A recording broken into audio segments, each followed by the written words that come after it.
orang yang menggunakan kaidah tasawuf maqasid untuk membimbing orang memilih salah satu seperti itu dengan alasan bahwa kita ikhtikar atau mudarat mengandung mudarat yang paling ringan. Ini sekali yang disebabkan di masyarakat seperti itu. Ini tanggapan bagaimana? Masalah klasik ini. Biasa itu kan akhafud dararain dan yang kaidah-kaidah seperti itu ma'ruf, para pelajar tahu, antum tahu, ya. Dan ulama membuat kaidah itu tentu kan tidak sembarang tatbik penerapannya, harus dilihat dulu penerapannya itu bagaimana, tepat atau tidak.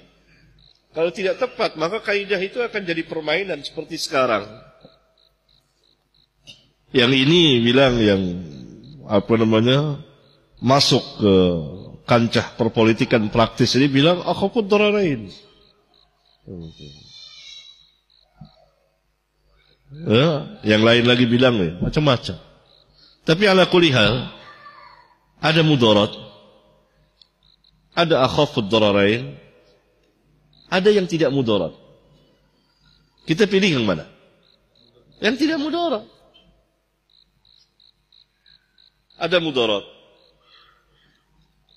Ada mudaratnya lebih kecil. Yang ketiga ada sama sekali tidak mudarat. Nah ini yang tidak pernah dibicarakan. Nah kita memilih ini yang tidak mudarat. Kenapa kita harus memilih akhafud dararain? Akhafud dararain kan masih ada mudaratnya walaupun kecil. Tapi kita justru tidak ada mudarat sama sekali. Tidak ada mudarat. Kalau kita tidak masuk, sama sekali tidak mudarat bagi kita. Tidak ada beban. Dakwah tetap jalan. Dan kita mendakwakan siapa saja. Dan tidak mengkotak-kotakan dakwah ini.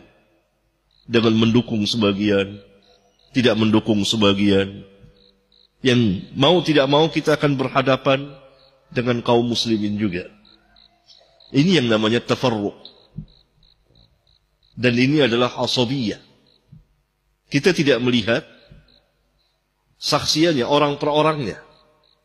Ya, misalnya ada 2 atau 3 calon. Bukan itunya. Tapi pendukungnya itu. Pendukungnya masing-masing kaum muslimin tidak? Kaum muslimin. Mau tidak mau. Nah, itu tafarruq. Kalau perang kan perang dengan siapa? Kaum muslimin. Tafarruq. Dan saling asabiyah. Seperti kejadian sekarang. Nah yang sangat kita sayangkan itu memang harus berjalan di satu negeri yang memang demokrasi. Tidak dapat tidak. Tapi pembicaraan saya ini tertuju kepada para pelajar, para asatidzah, ya, khususnya ahlus sunnah. Terjun ke kancah perpolitikan seperti ini sangat rendah sekali. Karena dia masuk dalam kubangan jahiliyah. Yang dia bukan jahiliyah. Dan dia akan mencari-cari dalil. Bahkan sebagian saya lihat telah tahrif, melakukan tahrif. Tahrifun nusus, merubah-rubah nas. Dipaksakan untuk dijadikan sebagai sebuah dalil. Ya, ini yang sangat kita sayangkan. Sangat kita sayangkan. Ya, dalilnya itu akhafud dararain. Kenapa kita harus pilih akhafud dararain kalau ada yang tidak ada mudarat sama sekali? Tidak ada mudarat sama sekali ketika para dai itu tampil sebagai dai. Dia tidak masuk ke dalam kancah perpolitikan seperti itu. Dia tadi, "Wa man ahsanu qawlan mimman da'a ila Allah." Dia ajak manusia ke jalan Allah, tauhidullah. Bukan dia ajak manusia untuk mendukung salah satu seperti kebanyakan orang. Paham nggak? Ya, ini di negeri seperti ini, negeri lain yang memakai sistem demokrasi, tidak ada yang seperti ini, politik seperti ini. Ya, tidak dapat tidak. Kita setuju atau tidak setuju tetap berjalan ini, karena sistemnya seperti ini. Tapi yang sangat saya sesalkan, saya sayangkan, para pelajar ilmiah, para asatidzah, khususnya yang mengerti dakwah yang hak ini, dakwah yang berjalan sesuai dengan fitrah yang ada pada manusia, itu masuk ke politik praktis seperti sekarang ini.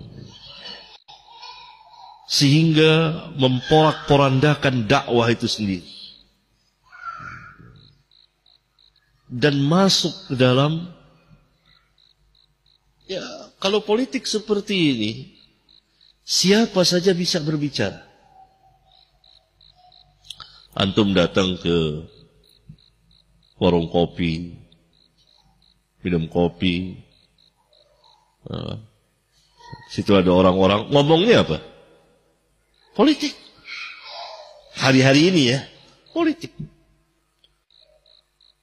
Siapa saja berbicara politik.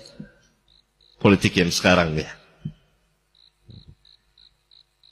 Baik yang paling tinggi, orang kaya sampai orang miskin. Yang S3, S2, S1, sampai tukang becak, tukang ojek. Bicara politik. Karena memang negerinya seperti ini politiknya. Ya. Nah ini semua orang berbicara.